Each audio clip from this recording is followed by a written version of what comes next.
Hello दोस्तों, मैं सुरेंद्र सारण आपके सामने एक बार फिर से हाजिर हुआ हूं अलंकार टॉपिक लेकर के। हम बात करने वाले हैं अलंकार टॉपिक के बारे में। जो अलंकार हमने पिछले सेशन के अंदर डिस्कस किए हैं उनसे आगे के अलंकारों की चर्चा इस सेशन के अंदर हम करने वाले हैं दोस्तों। तो चलिए शुरू करते हैं इस सेशन के अंदर अलंकारों की। देखिए दोस्तों, अलंकारों के अंदर सबसे महत्वपूर्ण अगर यदि चीज की बात करें तो शब्दालंकार, अर्थालंकार और उभयालंकार, जो तीन प्रकार के अलंकार होते हैं उनमें से शब्दालंकार जिनमें हम शब्दों के आधार पर पहचान कर सकते हैं उसकी चर्चा हम पिछले सेशन में कर चुके हैं। अब आपके सामने जो अलंकार जिनके अंदर अर्थ के आधार पर अलंकारों की पहचान की जाती है, अगर यदि आपको उस श्लोक का, उस पद्यांश का अर्थ आता है तो ही आप उसका जो है अलंकार पहचान कर सकते हैं, अन्यथा नहीं कर पाएंगे दोस्तों। तो जो है श्लोकों के, पद्यांशों के अर्थों को समझने का प्रयास करें, क्योंकि अगर यदि आपके गद्यांश या पद्यांश देकर के जब प्रश्न पूछे जाएंगे तो वहां पद्यांश का अर्थ आना बहुत जरूरी होगा दोस्तों। तो चलिए शुरू करते हैं इस सेशन के अंदर जो हम अलंकारों की चर्चा करने वाले हैं। तो सबसे पहले इस सेशन का जो पहला अलंकार है वो आपके सामने है उपमा। प्रस्फुटम सुंदरम साम्यम उपमा इति अभिधीयते साधर्म्यम उपमा भेदे। यानी कि हम यहाँ पर कह सकते हैं स्पष्ट और सुंदर समानता को उपमा कहा जाता है। यानी कि अगर यदि साधर्म्य, साधर्म्य का मतलब होता है यहाँ पर समानता, समानता। उपमा यानी भेदे का मतलब भेद होने पर भी, यानी जहां पर उपमान और उपमेय के बीच में, उपमान व उपमेय में भेद होता है, लेकिन कवि है जो किसी गुण के आधार पर, किसी क्रिया के आधार पर उन दोनों में अभेद स्थापित कर देता है, तो वहां पर दोस्तों कौन सा अलंकार होता है? उपमा अलंकार होता है। प्रस्फुटम सुंदरम साम्यम, यानी वहां सुंदर जो है, साम्य जो है, समानता स्थापित की जाती है दोनों के अंदर। यानी अभिधीयते, उपमा अभिधीयते, वह है जो क्या कहलाता है? उपमा कहलाती है दोस्तों। यानी प्राय दो वस्तुओं के अलग अलग होते हुए, यानी जहां पर दो चीजें अलग अलग होती है लेकिन उसमें किसी गुण के आधार पर या किसी क्रिया के आधार पर, यानी ये जो समानता स्थापित की जाती है ये किसी गुण के आधार पर या फिर किसी क्रिया के आधार पर, गुण के आधार पर या क्रिया के आधार पर। यानी कि ये गुण या जो क्रिया होती है ये एक तरीके से वह साधारण धर्म होता है जो उपमान और उपमेय दोनों के अंदर पाया जाता है। यानी उपमान और उपमेय दोनों के अंदर जो भेद होता है उसको बुला करके केवल जो कवि है उन दोनों के अंदर साम्य स्थापित करने का प्रयास करता है। तो वहां अलंकार कौन सा होता है दोस्तों? उपमा अलंकार होता है। यानी कि दो वस्तुओं के अलग अलग होते हुए भी उनमें किसी भी गुण के आधार पर अगर यदि समानता बता दी जावे, यानी कि समानता स्थापित की जावे, तो वहां पर उपमा अलंकार होता है। यानी जब उपमान और उपमेय दोनों अलग अलग है, यानी जैसे मान लो मैंने कह दिया ये जो कलम है वो डंडे के समान कठोर है, या ये कलम है पत्थर की तरह कठोर है, तो इसका मतलब ये कलम अलग है और पत्थर अलग है, लेकिन दोनों में कठोरता के आधार पर मैंने दोनों की तुलना कर दी है, समानता स्थापित कर दी है। तो यहां पर कौन सा अलंकार होगा दोस्तों? ऐसी स्थिति में अलंकार होगा वो आपके उपमा अलंकार होगा। यहां पर देखें, जहां दो वस्तुओं में विधर्मी लक्षणों को छोड़ करके जो लक्षण अलग अलग पाए जाते हैं उनको छोड़ दिया जाता है, लेकिन एक ही वाक्य के अंदर उनकी क्या दिखाई जाए? समानता दिखाई जाए, तो वहां पर उपमा अलंकार होता है। और उपमा अलंकार में समानता बताने के लिए दोस्तों प्राय जो है इव, यथा, समान, सम या तुल्य इत्यादि जो है उपमा अलंकार वाचक शब्दों का प्रयोग होता है।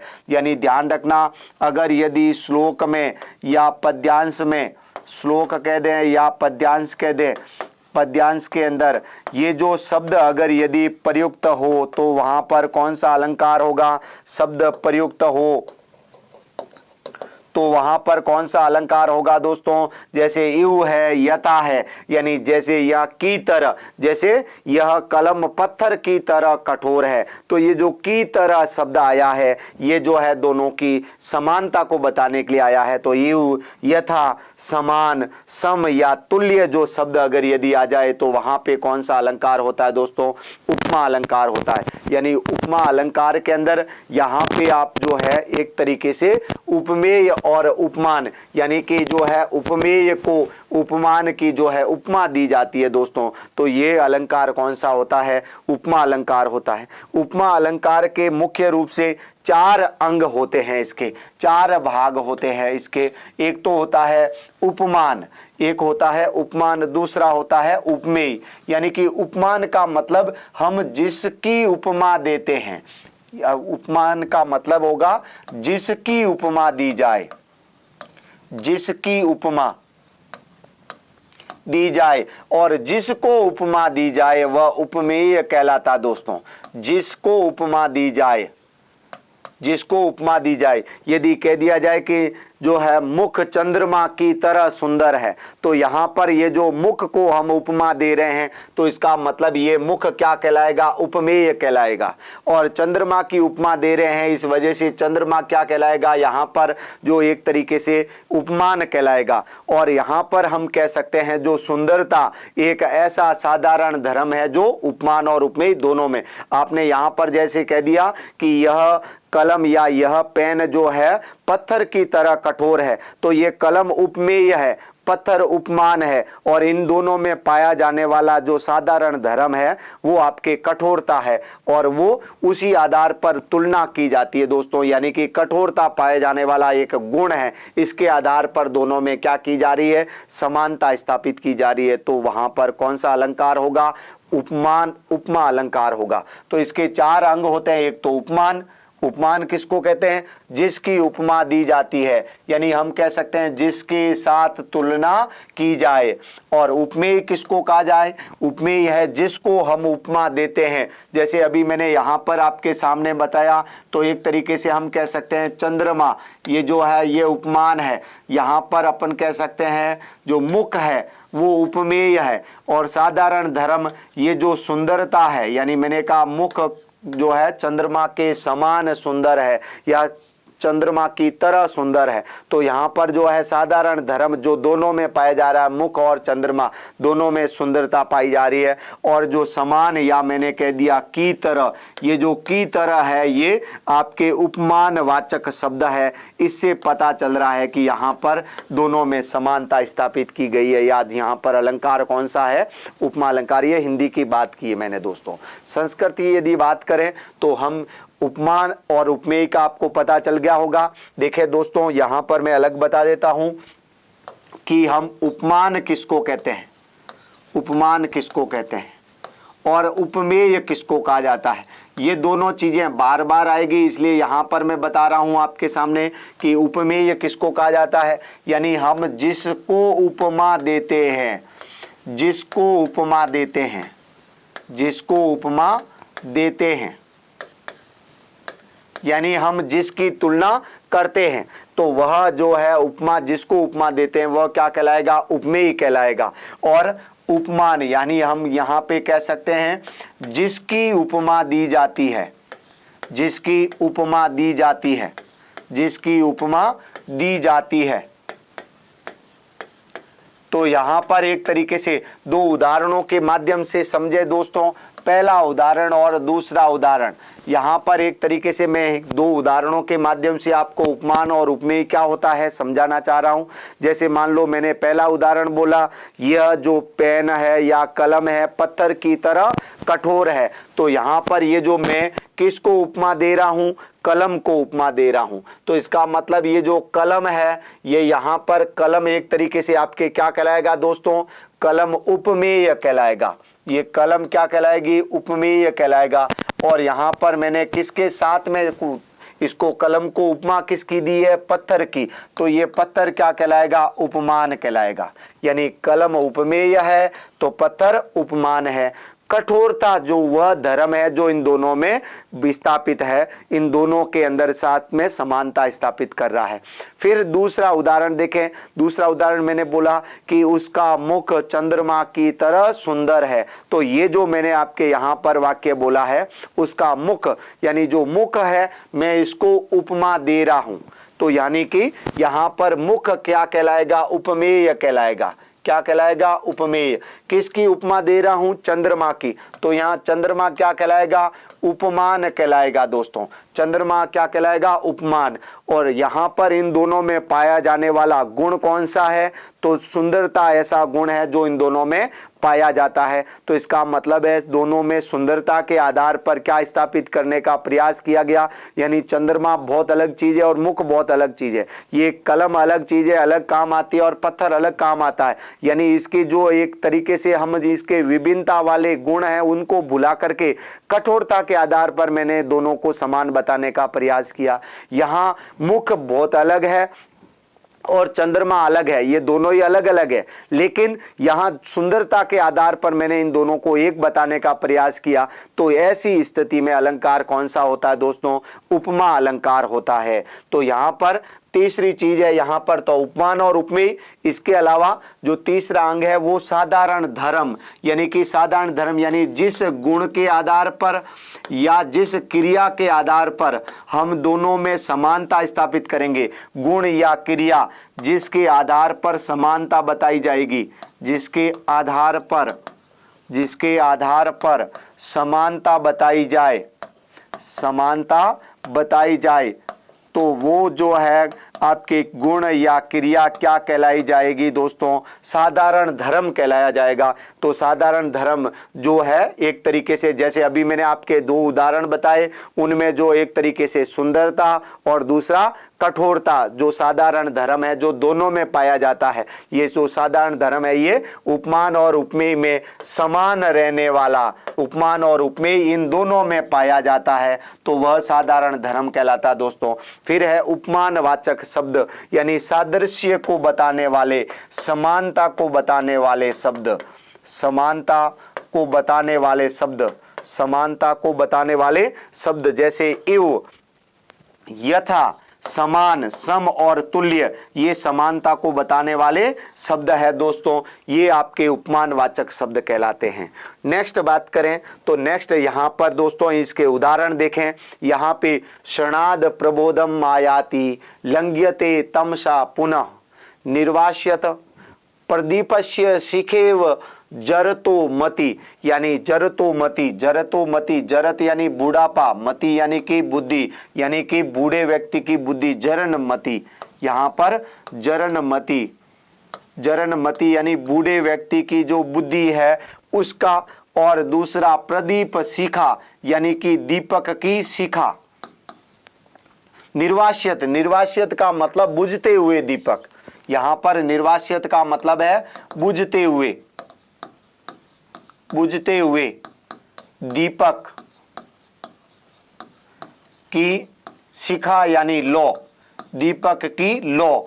इन दोनों के अंदर ये दोनों अलग अलग चीजें हैं। बुझता हुआ दीपक जैसे पल भर के अंदर एक तो जलने लग जाता है और वापस तेजी से जागृत होने लगता है, जगने लगता है, और थोड़ी देर बाद में क्षण भर में वापस वो बिल्कुल ही मुरझाने लग जाता है, बुझने लग जाता है। वैसे ही यहाँ पर जननमति क्षणाद प्रबोधम आयाति, क्षणात यानी पल भर में, पल भर यानी क्षण भर में, प्रबोधम आयाति यानी कि आपके जागृत हो जाती है, आयाति यानी कि यहाँ पर जागृत हो जाना, और लंघ्यते, लंघ्यते तमसा पुनः, और तमसा पुनः का मतलब थोड़ी देर में ही, पल भर में, क्षण भर में, वही क्षण भर में, क्षण भर में, पुनः यानी फिर, लंघ्यते यानी कि वह बुझने लग जाती है, वह फिर से जानने लग जाती है। यानी एक तरीके से कह सकते हैं हम कि बूढ़े व्यक्ति की बुद्धि किस तरीके से थोड़ी देर में याददाश्त आ जाती है, सारी बातें याद आ जाती है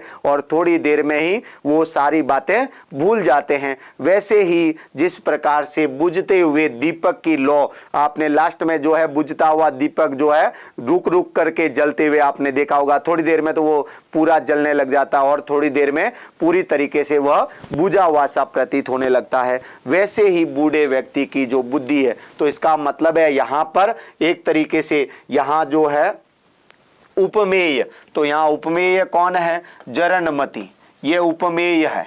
और उपमान कौन है, दीप की लौ, दीपक की लौ, बुझते हुए दीपक की लौ, ये क्या है, उपमान, ये उपमान है दोस्तों।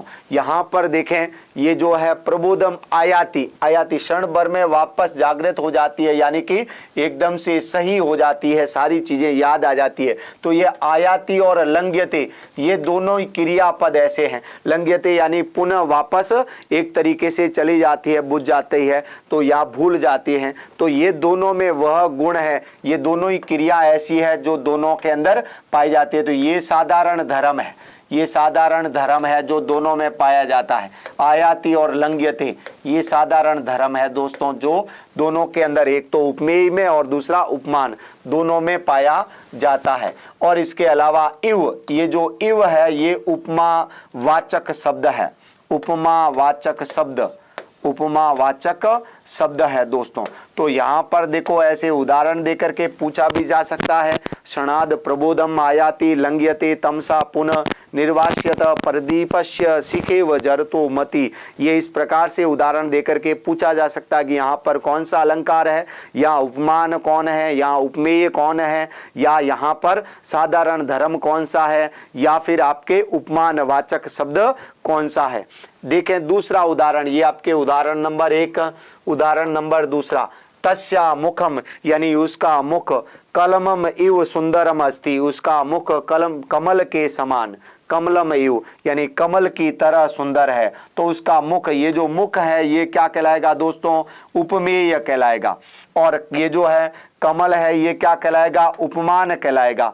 और सुंदरता ये ऐसा जो साधारण धर्म है जो कमल में भी पाया जा रहा है और मुख में भी पाया जा रहा है, यानी जो दोनों में पाया जाएगा। और उपमानवाचक शब्द कौन सा है, इव, और साधारण धर्म कौन सा है, सुंदरता। तो यानी कि तस्या मुखम, उसका मुख कमल की तरह सुंदर है। तो ये जो सुंदरता है ये सुंदरता दोस्तों दोनों में पाई जाती है। ये साधारण धर्म, यहाँ पे ये इव आया है तो ये उपमानवाचक शब्द है। और कमल यहाँ पर एक तरीके से हम मुख को उपमा दे रहे हैं, मुख को क्या दे रहे हैं, उपमा। जिसको उपमा दी जाए वो क्या कहलाएगा, उपमेय। किसकी उपमा दे रहे हैं, मुख को किसकी तरह बता रहे हैं, कमल की तरह बता रहे हैं। तो इसका मतलब यहाँ पर उपमान कौन है, कमल यहाँ पर उपमान है दोस्तों। तो इस तरीके से, और ऐसा साधारण धर्म जो दोनों में पाया जा रहा है वो कौन सा है, सुंदरता है। तो यहाँ पे भी कौन सा अलंकार हुआ, उपमा अलंकार हुआ। नेक्स्ट देखें दोस्तों, नेक्स्ट आपके सामने है मधुर सुधावद अधरः पल्लव तुल्य अति पेलवः पानी। यानी कि पानी का मतलब होता है दोस्तों हाथ, पानी का मतलब क्या होता है, हाथ। यहाँ पर तो यहाँ पे पल्लव तुल्य, पल्लव यानी कि यहाँ पर एक तरीके से अपन कह सकते हैं यहाँ पत्ते की तरह, पल्लव यानी पत्ता। मधुर, मधुर सुधावद, सुधा का मतलब है अमृत, अमृत की तरह। और अधर, अधर का मतलब ओष्ठ, यानी यहाँ पर अपन कह सकते हैं ये किसी सुंदरी का वर्णन करते हुए कवि कह रहा है कि मधुर सुधा वद अधर। अधर मतलब है जो ओष्ठ है उसका जो सुधा यानी अमृत की तरह सुंदर है, तो मधुर है, यानी कि सॉरी मधुर है। तो इसका मतलब यहाँ पर ये जो मधुरता है ये आपके साधारण धर्म है। तो इसका मतलब यहाँ पर अधर, ये जो अधर है यह उपमेय है, यानी कि जो उस सुंदरी का अधर है वो उपमेय है। और सुधावद यानी कि अमृत, वद यानी की तरह, जो ये वत आया हुआ है ये आपके उपमानवाचक जो है, उपमावाचक शब्द है। तो अधर, तो यहाँ पे सुधा, ये जो सुधा है या अमृत कह सकते हैं, ये उपमान है, उपमान, उपमान है।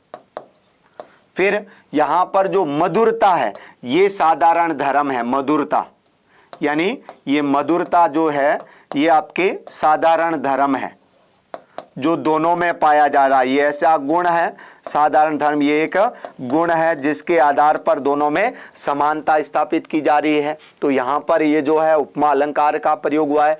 पल्लव तुल्य, यहां देखो ये तुल्य आया हुआ है, तुल्य ये उपमानवाचक शब्द है।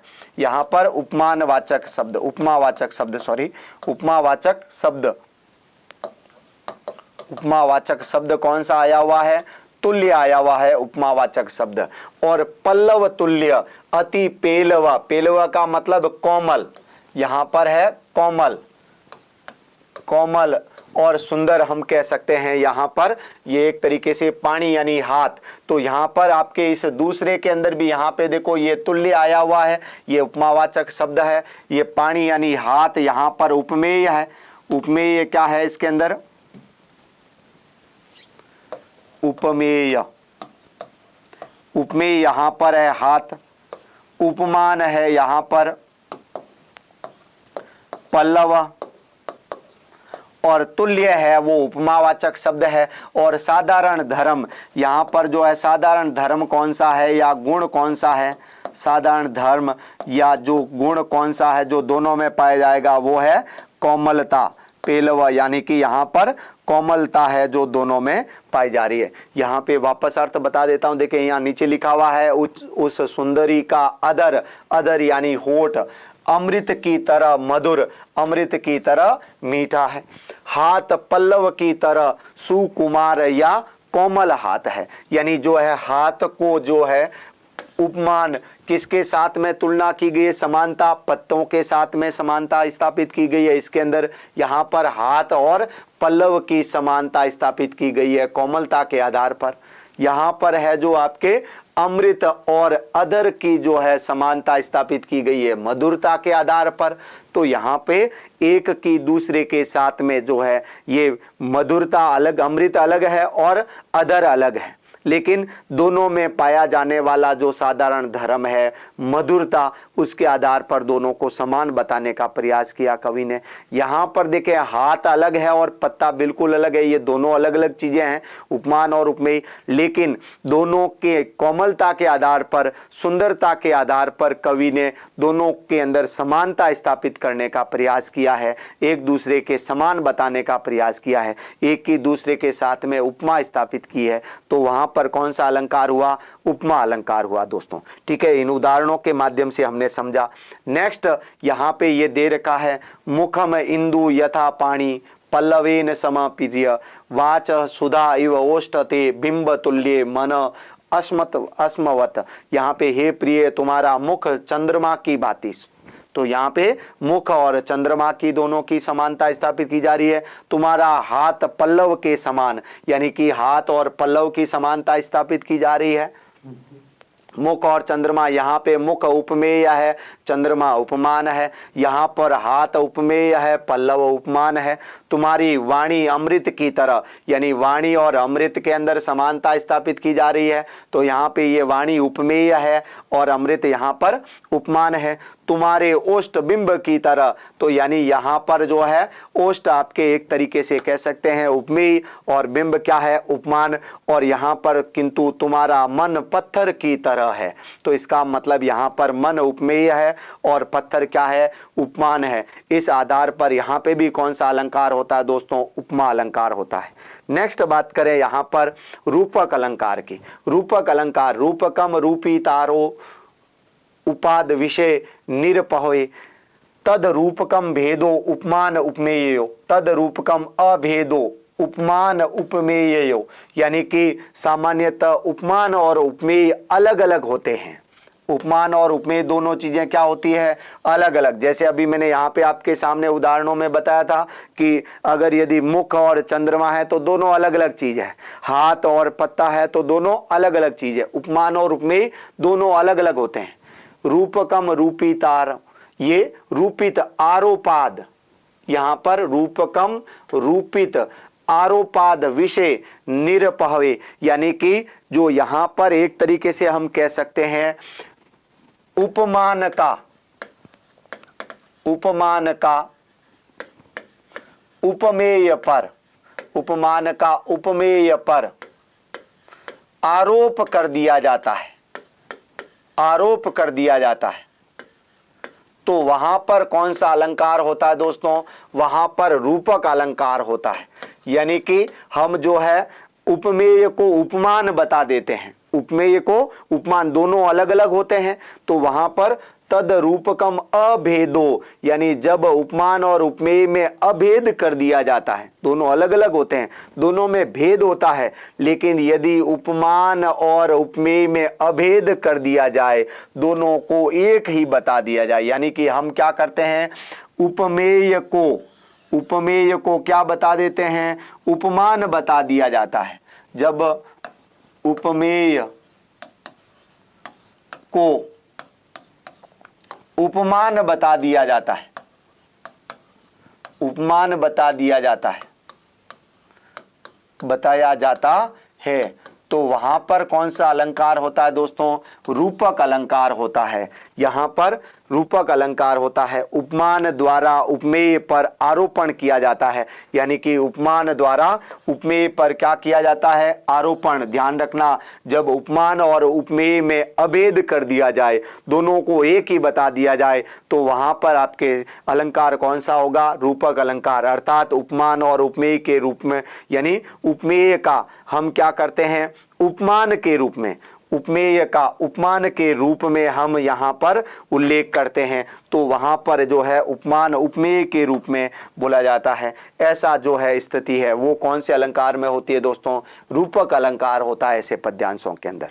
देखें उदाहरण समझे, यहाँ पर बता देता हूँ। एक तो ध्यान रखना कि उपमान और उपमेय में अभेद, यहां से प्रश्न पूछा जाता है, उपमान और उपमेय में अभेद कर दिया जाए तो कौन सा अलंकार होगा, रूपक अलंकार।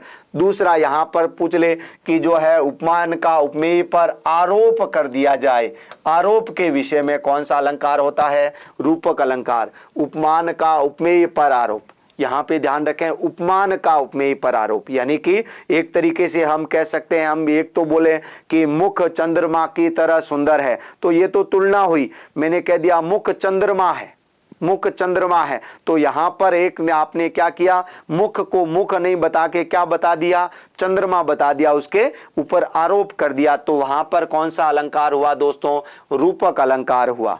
ठीक है, कि ये तो जानवर है, अपने से बोलते ना, अगर यदि किसी का व्यवहार ये तो जानवर है, यानी एक तरीके से हम इस तरीके से उस व्यक्ति को उसकी वास्तविकता से हटा करके उसको जानवर यानी उपमेय को उपमान बता देते हैं, हम सीधे उसको मनुष्य नहीं बता करके, इंसान नहीं बता के सीधे क्या बता देते हैं, जानवर बता देते हैं। तो ऐसी स्थिति में वहां अलंकार कौन सा होता है, रूपक अलंकार होता है। देखिए दोस्तों उदाहरण के माध्यम से समझे, साहित्य संगीत कला विहीन साक्षात पशु, साहित्य संगीत और कला से रहित जो व्यक्ति होता है साक्षात पशु होता है। यानी कि हमने यहाँ पर एक व्यक्ति, जो एक तरीके से हम कह सकते हैं यहाँ पर साक्षात व्यक्ति पर, व्यक्ति ये एक प्रकार से क्या है, उपमेय है, और यहाँ पर उपमान कौन है, पशु, यहाँ पर पशुत्व यानी यह है उपमान। तो उसको क्या बता दिया कि साहित्य और संगीत कला से रहित व्यक्ति साक्षात पशु है, यानी कि एक तरीके से हमने उस व्यक्ति को क्या बता दिया, पशु बता दिया। तो है तो वह उपमेय यानी कि व्यक्ति है, तो हमने उसके ऊपर उपमान का आरोप कर दिया। पुच्छ विषाणहीन, पूंछ और सींग से रहित होता हुआ, तृणन न खादन अपि, तिनका भी नहीं खाते हुए जीव मान जीवित रहता है, तद भाग देयम परम पशु नाम, ये पशुओं का परम सौभाग्य है कि वह तिनका इत्यादि नहीं खाते हुए भी जीवित रहता है। यानी कवि यहाँ कहना चाह रहा है कि अगर यदि उसने जो तिनके इत्यादि घास का खाना शुरू कर दिया तो शायद पशुओं को वो भी नहीं मिलेगा, वो भी उसके लिए तरस जाएंगे पशु भी। इसी वजह से ये पशुओं का सौभाग्य है कि वो साहित्य संगीत यानी साहित्य और संगीत इत्यादि कला से जो रहित व्यक्ति है उसको सीधे आपने क्या बता दिया, तो साहित्य संगीत आदि से रहित जो व्यक्ति है वो आपके क्या कहलाता है, उपमेय कहलाता है। पशुत्व उसके अंदर उपमान का गुण है, लेकिन यहाँ पर पशुत्व उपमान है, लेकिन हमने यहाँ पे क्या कर दिया, उपमान का उपमेय पर आरोप कर दिया। यानी इस व्यक्ति को, ऐसे व्यक्ति को सीधे आपने क्या बता दिया, पशु बता दिया। यानी कि यहाँ पर पशु बता दिया, व्यक्ति यहाँ पर क्या है, उपमेय है, उपमेय है, और पशु क्या है, उपमान है। तो आपने सीधे सीधे तौर पर क्या कह दिया कि वह तो पशु है, यानी कि इसके ऊपर आरोप हो गया। इस वजह से यहाँ पर कौन सा अलंकार हुआ दोस्तों, यहाँ पर रूपक अलंकार। नेक्स्ट देखें इसके अंदर यहाँ पर विद्या विहीन पशु, यहाँ पर अपन देख सकते हैं विद्या विहीन पशु, तो विद्या से जो रहित व्यक्ति, विद्या विहीन पशु, विद्या से रहित व्यक्ति है वो क्या होता है, पशु। तो इसके अंदर भी वही है, यहाँ पर विद्या से विहीन जो व्यक्ति है उस पर पशु होने का क्या कर दिया, आरोप कर दिया। तो इस वजह से ऐसी जगहों पर कौन सा अलंकार होता है दोस्तों, रूपक अलंकार। वैसे देखें यहाँ पर रूपक और हम यहाँ पर उपमा में तुलना कर सकते हैं। एक तरीके से यहाँ तो समानता बताई जाती है, समानता बताई जाती है, ठीक है, और यहां पर क्या किया जाता है, आरोप किया जाता है। ये दोनों के अंदर भिन्नता है। एक देखें, अगर यदि मैंने कह दिया कि मुख चंद्रमा की तरह सुंदर है, तो यहां पर मैंने यहां पे क्या की है, एक समानता स्थापित की है। लेकिन आपने कह दिया मुख चंद्रमा है, मुख चंद्रमा है, तो यहां पर आपने क्या कर दिया है, एक तरीके से आरोप कर दिया है। इस वजह से यहां पे अलंकार कौन सा होगा दोस्तों, रूपक अलंकार होगा। नेक्स्ट बात करें यहां पर उत्प्रेक्षा अलंकार की। नेक्स्ट अलंकार है उत्प्रेक्षा अलंकार। तो उत्प्रेक्षा अलंकार कहाँ होता है, देखें उत्प्रेक्षा अलंकार भवेत संभावनम, भवेत संभावना, उत्प्रेक्षा प्रकृतस्य प्रात्मना, यानी प्रकृतस्य का मतलब यहां पर प्रकृत की, प्रकृत की, प्रकृत कह दें या प्रस्तुत कह दें, प्रस्तुत की। यहां पे प्रकृत और प्रस्तुत कौन होता है, उपमेय होता है। यानी कि हम यहां पर क्या कह दें, उपमेय जो है उसकी उपमान के साथ, उपमान के साथ में संभावना दिखाई जाए कि ये ऐसा है। तो यहां पर एक तरीके से हम कह सकते हैं उपमेय की उपमान, परात्मना का मतलब यहां पर है उपमान के साथ, उपमान, या यहां पर प्रकृत कह सकते हैं तो ये अप्रकृत है, यानी अविद्यमान, अप्रकृत, या अपन कह सकते हैं अप्रस्तुत, अप्रस्तुत, या कह सकते हैं अप्रदान। यानी यहां पे हम कह सकते हैं कि उपमान की उपमेय के साथ में संभावना व्यक्त की जाए, तो वहां पर कौन सा अलंकार होता है दोस्तों, उत्प्रेक्षा। उत्प्रेक्षा का मतलब यहां पर हम कह सकते हैं संभावना व्यक्त की जाती है, इसमें उपमान की उपमेय के साथ में संभावना व्यक्त की जाती है। तो यहां पर वहां अलंकार कौन सा होता है, उत्प्रेक्षा, यानी कि उपमेय की उपमान के साथ में संभावना व्यक्त की जाती है। यहां पर एक तरीके से अर्थ की तरह प्रतीत होता है, ऐसा लिखा हुआ होता है कि वह उसकी तरह के मुख चंद्रमा की तरह प्रतीत हो रहा है, यानी कि संभावना व्यक्त की जा रही है केवल।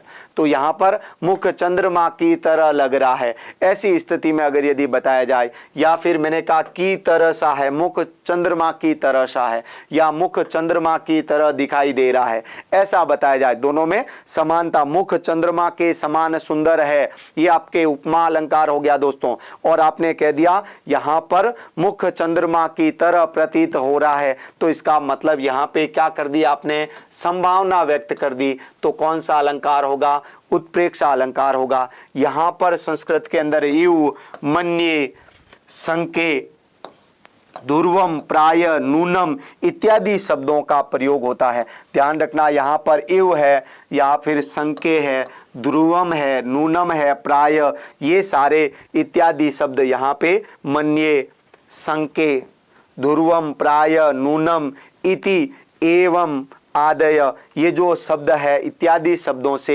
यहाँ पर कौन से अलंकार का पता चलता है, उत्प्रेक्षा अलंकार, यानी कि संभावना का पता चलता है। इन सब का अर्थ होता है की तरह या की तरह लग रहा है। यहाँ पर देखें इव, ये जो है इव आया हुआ है, तो यहाँ पर ये जो इव आता है शब्द, यहाँ पर ये जो है कौन से अलंकार के अंदर आता है दोस्तों, उत्प्रेक्षा अलंकार के अंतर्गत आता है इव।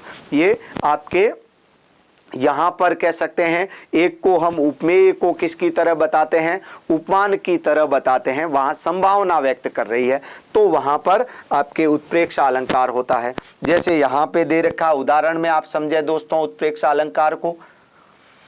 उत्प्रेक्षा में आप समझ गए होंगे कि उत्प्रेक्षा अलंकार कहाँ होगा, जब उपमेय की उपमान के साथ में क्या व्यक्त की जाए, संभावना व्यक्त की जाए। देखें यहाँ पर मैं आपको बता देता हूं, एक तो उपमा अलंकार, उपमा अलंकार, तो आपने कह दिया कि मुख चंद्रमा की तरह सुंदर है, तो यहाँ पर उपमा हो गई। दूसरा आपने कह दिया मुख चंद्रमा है, तो यहाँ पर अलंकार कौन सा हो गया, रूपक हो गया दोस्तों। कौन सा अलंकार हो गया, रूपक अलंकार। मुख चंद्रमा ही है। तो यहाँ पर आपने कह दिया, एक तरीके से ये आपने आरोप कर दिया है। यहाँ पर आपने कह दिया कि मुख चंद्रमा की तरह सा प्रतीत हो रहा है, लग रहा है, संभावना व्यक्त की जा रही है, ऐसा प्रतीत हो रहा है नहीं, आपके प्रतीत हो रहा है। तो ऐसी जगहों पर आपके अलंकार कौन सा होगा? उत्प्रेक्षा अलंकार होगा दोस्तों, जहां पर आपके उपमान और उपमेय में, प्रस्तुत और अप्रस्तुत में, प्रकृत और अप्रकृत में, प्रदान और अप्रदान के अंदर संभावना व्यक्त की जाए, वहां पर आपके उपमान और उपमेय में क्या उत्पन्न होता है? संशय कह दें या फिर संभावना व्यक्त की जाती है, संभावना हो दोनों में। तो वहां पर आपस में दोनों में समानता की संभावना हो, तो वहां अलंकार कौन सा होता है दोस्तों? उत्प्रेक्षा अलंकार होता है। जैसे यहाँ पर लिम्पति तमो अंगो अंगानी वर्षति वा अंजना नभ, वर्षति वा अंजनम नभ, ठीक है। नभ, नभ यानी आकाश। लिम्पतियु, लिम्पतियु का मतलब हो रहा है लेप कर रहा है, लेप कर रहा हो, लेप कर रहा हो। तमो, तम यानी अंधकार, अंगानी मतलब अंगों को, यानी कि जैसे अंधकार शरीर को लेप कर रहा हो, यानी शरीर के अंगों, यानी जैसे कि संध्या के बाद में जो अंधकार फैलता हुआ ऐसा प्रतीत हो रहा है, जैसे वह हमारे शरीर के अंगों को लेप कर रहा हो। धीरे धीरे हमारे शरीर के अंग है जो उस अंधकार में दिखाई देना बंद हो रहे हैं। तो ऐसे प्रतीत हो रहा है, कवि वर्णन कर रहा है कि अंधकार जैसे शरीर को लेप रहा हो मानो। यहाँ पर आकाश, काजल, आकाश से काजल या अंजन कह सकते हैं। यहाँ पे वर्षति यानी कि वर्षा रहा हो, यहाँ पर नभ यानी आकाश से, अंजन यानी कि काजल, अंजन यानी काजल, जो यहाँ पर जैसे ऐसा लग रहा है जैसे आकाश से काजल की वर्षा हो रही है। ये इस प्रकार से यहाँ पे क्या दिखाई जा रही है? संभावना, यानी कि अंधकार का शरीर पर लेप नहीं हो सकता है, जो नहीं हो सकता है, लेकिन उसकी उच्च कोटि की संभावना व्यक्त की जाती है। जैसे आकाश से हम कह सकते हैं काजल या अंजन की वर्षा नहीं हो सकती है, लेकिन यहाँ पर ये क्या की जा सकती है? संभावना व्यक्त की जा रही है। अतः उत्प्रेक्षा अलंकार होता है। प्रस्तुत यह संभव नहीं है, वास्तव में यह संभव नहीं होता है, ऐसा कभी नहीं होता है। लेकिन एक तरीके से कह सकते हैं उपमान और उपमेय दोनों अलग अलग होते हैं, लेकिन वहां पर दोनों में कोई एक समानता नहीं हो सकती कभी भी। फिर भी एक की दूसरे के साथ में क्या व्यक्त की जाए? संभावना व्यक्त की जाए। यानी ऐसा नहीं हो सकता कि अंधकार हमारे शरीर के ऊपर लेप कर दे, या फिर ऐसा नहीं हो सकता कि आकाश से काजल की वर्षा हो, ये नहीं हो सकता है। लेकिन फिर भी इस तरीके से यहाँ लिम्पति ये जो है इव आया हुआ है, तो इसका मतलब यहाँ पर ये आपके इससे पता चल रहा है कि अलंकार कौन सा है दोस्तों? उत्प्रेक्षा अलंकार है। कौन सा अलंकार है? उत्प्रेक्षा, यानी जब एक की दूसरे के साथ में संभावना व्यक्त की जाती है तो उत्प्रेक्षा अलंकार होता है। नेक्स्ट बात करें, यहाँ पर अलंकार है दोस्तों आपके सामने व्यतिरेक अलंकार। व्यतिरेक अलंकार, व्यतिरेक अलंकार, यहां पर देखें व्यतिरेक, व्यतिरेको विशेष चेद उपमा उपमेयो, उपमान उपमेयो, यानी उपमान और उपमेय में व्यतिरेक, व्यतिरेक का मतलब होता है अधिकता बताई जाए। यानी कि जब हम उपमान से, उपमान से उपमेय को, उपमेय को अधिक बताया जाए या श्रेष्ठ बताया जाए, श्रेष्ठ बताया जाए,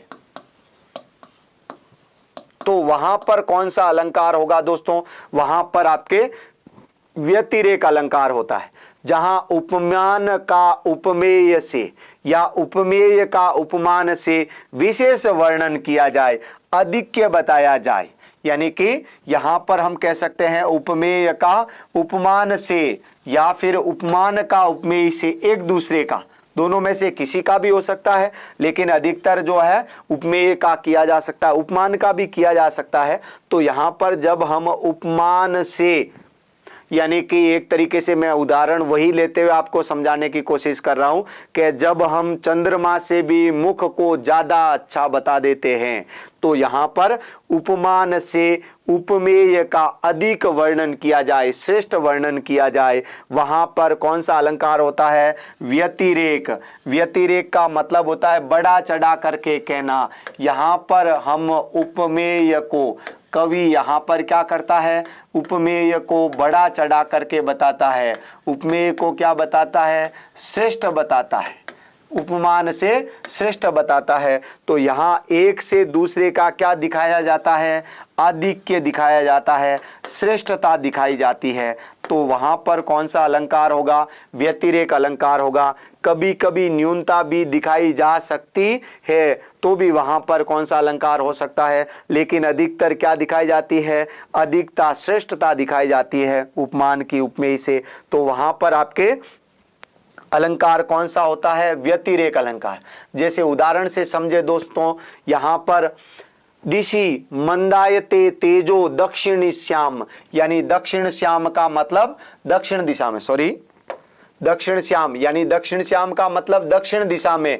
रवे अपि, रवे अपि, रवे का मतलब है सूर्य, रवे का मतलब क्या है? सूर्य भी। यहां दक्षिण श्याम का मतलब है दक्षिण दिशा में जाता है। तो मंदायते यानी मंद हो जाता, दिशि यानी दिशा में, तेज यानी कि उसका तेज है। अगर यदि कह दें कि जो है एक तरीके से कि जब सूर्य दक्षिणायन में जाता है तो उसका हमारे यहाँ पे तेज प्रकाश है वो कम पड़ना शुरू हो जाता है। इस वजह से हमारे यहाँ पर उसके दक्षिणायन में होने की वजह से शीत ऋतु आती है दोस्तों। तो आप समझ सकते हैं कि सूर्य है, यहाँ पर एक तरीके से हम कह सकते हैं उपमान कौन है? सूर्य। उपमान कौन है? सूर्य उपमान है, ठीक है। उपमेय यहां पर देखें आगे कि सूर्य के दक्षिण श्याम दिशि यानी दक्षिण दिशा में जाने पर मंदायते तेजो यानी उसका तेज है, उसका प्रताप है वो क्या हो जाता है? कम पड़ जाता है। लेकिन तस्याम एव, तस्याम एव का मतलब उसी दिशा में, उसी दक्षिण दिशा में। ये तो तस्याम आया है वो दक्षिण दिशा के लिए आया है।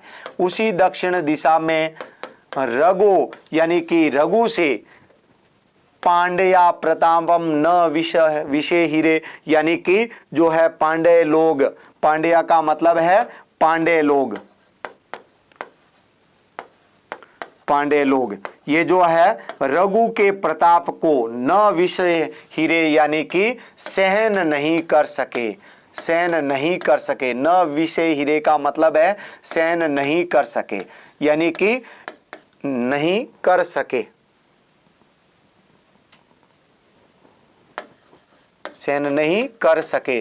यानी कि जब सूर्य, इसका मतलब देखें यहां पर समझें एक दूसरे को, तो इसका मतलब है यहां पर उपमेय कौन है? उपमेय यहां पर रघु है, यानी कि रघु, राजा रघु और यहाँ पर सूर्य की तुलना की गई है। यहाँ पर ये उपमान है और यहाँ पर ये उपमेय है। लेकिन यहाँ पर राजा रघु की श्रेष्ठता का वर्णन किया गया है कि जो सूर्य है दक्षिण दिशा में जाता है तो उसका प्रताप भी क्या हो जाता है? उसका तेज भी कम पड़ जाता है। लेकिन जो है उसी दक्षिण दिशा में राजा रघु के जाने पर, यानी राजा रघु के वहां जाने पर पांड्य लोग उनके प्रताप या उनके तेज को सहन नहीं कर सके। मतलब उनका जितना यहाँ प्रताप या जितना उनका तेज यहाँ था, दक्षिण दिशा में भी उसी तेज की वजह से वो प्रसिद्ध रहे। यानी कि सूर्य यहाँ से दक्षिण में जाते ही उसका प्रताप है वो कम पड़ जाता है। लेकिन यहाँ पर हम कह सकते हैं जो एक तरीके से राजा रघु के दक्षिण में जाने पर पांड्य लोग उनके प्रताप को सहन नहीं कर सके। तो इस तरीके से यहाँ पर उपमेय की श्रेष्ठता को बताया गया है, उपमेय की श्रेष्ठता को बताया गया है। तो इसका मतलब यहाँ पे कौन सा अलंकार हुआ दोस्तों? यहाँ पर आपके कौन सा अलंकार हुआ? व्यतिरेक अलंकार। क्योंकि क्या बताई जा रही है? अधिकता बताई जा रही है, श्रेष्ठता बताई जा रही है। तो जहाँ अधिकता या श्रेष्ठता बताई जाए वहां पर अलंकार कौन सा होता है? व्यतिरेक अलंकार होता है दोस्तों, व्यतिरेक अलंकार।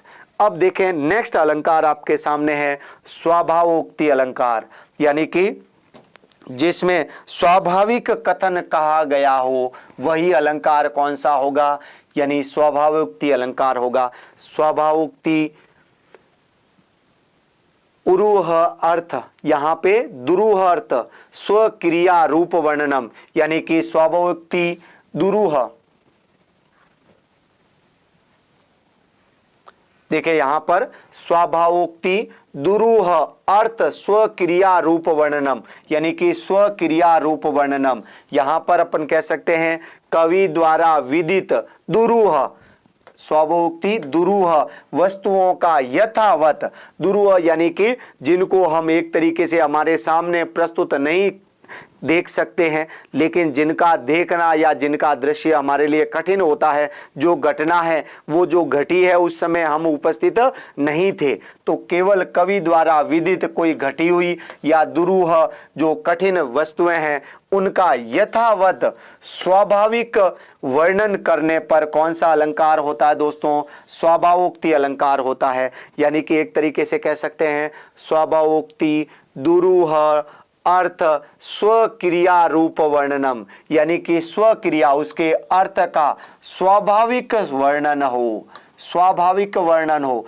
यानी ऐसा वर्णन जिसको देख करके हम यहाँ पर सुन करके यहाँ बैठे बैठे हम उस स्थिति का आभास कर सके। अगर यदि कोई ऐसी एक्सीडेंट घटना हुई है और उसका कोई व्यक्ति यानी कि आंखों देखा हाल सुनाना, आंखों देखा हाल सुनाना प्रतीत अगर हो रहा है तो वहां पर कौन सा अलंकार होगा दोस्तों? वहां पर स्वभावोक्ति अलंकार होता है। मतलब यदि उस स्थिति में ऐसी अगर यदि चीज सुन रहे हैं तो हम यहां पर देखेंगे कि वास्तव में हम वैसे प्रतीत हो रहा है जैसे हमारे सामने ही वो घटना घटित हो रही हो, ऐसा अगर यदि प्रतीत हो रहा है। यहां यह प्रतीत होता है कि कवि आंखों देखा हाल सुना रहे हैं, यानी ऐसा प्रतीत हो रहा है जैसे हमारे आंखों के सामने सब कुछ ऐसा घटित हो रहा है। श्रोता अपने आप को उसी स्थान पर स्थापित करने लग जाता है, ऐसा प्रतीत होता है जैसे मैं उसी के स्थान पर हूं और मेरे सामने ये घटना घटित हो रही है, ऐसा लग रहा हो। श्रोता उस स्थिति के साथ में क्या स्थापित हो जाता है? उसका तादात्म्य संबंध स्थापित कर देता है, तो वहां पर स्वभावोक्ति अलंकार होता है। मतलब इसमें सामान्यतः ऐसा वर्णन होता है कि हम स्वाभाविक रूप से अपने आप को वहां महसूस करते हुए ये समझने की कोशिश करते हैं वास्तव में ऐसा हमारे आंखों के सामने ही घटित हो रहा है। यानी ये जो स्वाभाविक वर्णन किया हुआ होता है, तो किसी प्रकृति का वर्णन, ये जो यहाँ पर एक तरीके से कह सकते हैं इस अलंकार में जो वर्णन किया जाता है कवि के द्वारा, वो सामान्यतः इस प्रकार से किया जाता है। पशु पक्षियों की क्रियाओं का वर्णन, पशु पक्षियों की क्रियाओं का वर्णन हो तो पशु पक्षी किस तरीके से क्रियाएं कर रहे हैं। जैसे अगर यदि हम कह सकते हैं कि एक कुत्ता जब भूखा होता है तो किस तरीके से वह अपने जो है मालिक के चरणों में लेटता हुआ अपने खाली पेट को दिखाता है, इस तरीके का अगर यदि कवि वर्णन कर रहा है तो वास्तव में वह एक स्वाभाविक बातें बता रहा है जो वास्तव में घटित होती है। जैसे यहाँ पर अभिज्ञान शाकुंतलम का सुंदर जो श्लोक आपके सामने प्रस्तुत है, ग्रीवा भंगा विरामम मुहुरनुपतति चंदने दत्त दृष्टि पश्चार्देन प्रविष्ट सरपतन भयाद भूयसा पूर्व कायम, यानी कि यहाँ पर ग्रीवा भंगा विरामम, ग्रीवा यानी गर्दन, भंगा विरामम मोड़ते हुए, यानी कि वह गर्दन को मरोड़कर पीछे देखते हुए, ये जो एक हिरण जब जो राजा दुष्यंत हिरण का पीछा करते करते कण्व ऋषि के आश्रम तक पहुंच गए और उस समय के दृश्य का कि हिरण किस तरीके से राजा के आगे अपने राजा के बाणों से बचा हुआ खुद को दौड़ रहा है, उस दृश्य का वर्णन यहाँ पर कवि ने किया है। ग्रीवा भंगा विरामम मूरनुपतति, यानी कि जो है उसके मुख से जो है अनुपतति यानी गिरते हुए जो घास है वो खा रहा था, उस घास के गिरते हुए कणों से जिसका मार्ग है वो व्याप्त हो गया था। चंद ने दत्त दृष्टि, जिसने अपने गर्दन को मरोड़ करके पीछे आते हुए रथ पर दृष्टि लगा रखी। आपको पता है जब शिकारी पीछे भागता है तो हिरण अपने पीछे आते हुए शिकार को देखता भी रहता है और दौड़ता भी रहता है। पश्चादेन प्रविष्ट सर्पतन भयाद, यानी कि भय के कारण यहाँ पर सरपट वो दौड़ता हुआ पश्चादेन प्रविष्ट, यानी कि पीछे के भाग को आगे की तरफ प्रवेश करते हुआ है, ऐसा प्रतीत हो रहा है। मतलब वो आगे दौड़ता हुआ प्रतीत हो रहा है, जैसे पीछे का भाग उसका आगे आ गया हो। भूयिषा पूर्वकायम, यहाँ पे देखें इस श्लोक का पूर्ण अर्थ दे रखा है। यहाँ पर देखिए मैं हिंदी के माध्यम से इसको समझाने का प्रयास कर रहा हूं। यहां पर आप समझ गए होंगे कि देखो, अपने पीछे दौड़ते हुए रथ को बार बार गर्दन मोड़ने से मनोरता पूर्वक एक दृष्टि वाला, यानी कि वह एक दृष्टि एक टक लगाते हुए पीछे उस रथ को आते हुए देख रहा है। बाण लगने के भय से अपने शरीर के पिछले आधे भाग में प्रविष्ट हुआ सा प्रतीत हो रहा है, यानी कि ऐसा प्रतीत हो रहा है जैसे पीछे वाला भाग उसने आगे की तरफ मोड़ लिया हो ताकि उसके शरीर के बाण नहीं लगे। ऐसा छोटा शरीर बनाता हुआ दौड़ते समय थकावट के कारण खुले हुए मुख से, थकावट के कारण खुले हुए मुख से गिरने वाले आधे चबाए हुए कुछ जो घास के कण है जिससे पूरा मार्ग है व्याप्त हो गया हो, यानी कि उसके मुख से है जो घास गिरती गई है मार्ग के अंदर, और वो मार्ग पूरा है जो उसके गिरे हुए घास के कणों से व्याप्त यानी फैल गया हो, उसके प्रतीत हो रहा हो। ऐसा यहाँ पर ऐसा यह मृग ऊंचा उछलने के कारण आकाश में अधिक और भूमि पर बहुत कम चलता है, यानी कि ऐसा जो है मृग है उछलते हुए आकाश में अधिक और भूमि पर, क्योंकि दौड़ते समय हिरण है वो जमीन पर पांव बहुत कम ही रखता है। तो इस प्रकार का वर्णन किया गया है कि हम एक तरीके से उस स्वाभाविक स्थिति को समझ सकते हैं दोस्तों। तो इस प्रकार से दोस्तों हमने इस सेशन के अंदर कुछ अलंकारों की चर्चा की है। उम्मीद करता हूं ये अलंकार आपको समझ में आए होंगे। दोस्तों आपके लिए अलंकार टॉपिक के अंदर बनने वाले प्रश्नों की भी जो हमने चर्चा की है कि किस तरीके से जो प्रश्न बन सकते हैं अलंकारों के विशेषण को लेकर के, लक्षण को लेकर के, या उसके अंदर जो पाए जाने वाले जो भी उपनाम और उपमेय की तुलना इत्यादि है, समानता है, आरोप इत्यादि है, ऐसे समानतावाचक जो है शब्द लेकर के कई बार प्रश्न बना दिए जाते हैं। तो दोस्तों हम बाकी जो है चर्चा करेंगे नेक्स्ट सेशन के अंदर। तब तक के लिए धन्यवाद। जय तु संस्कृतम, जय तु भारतम।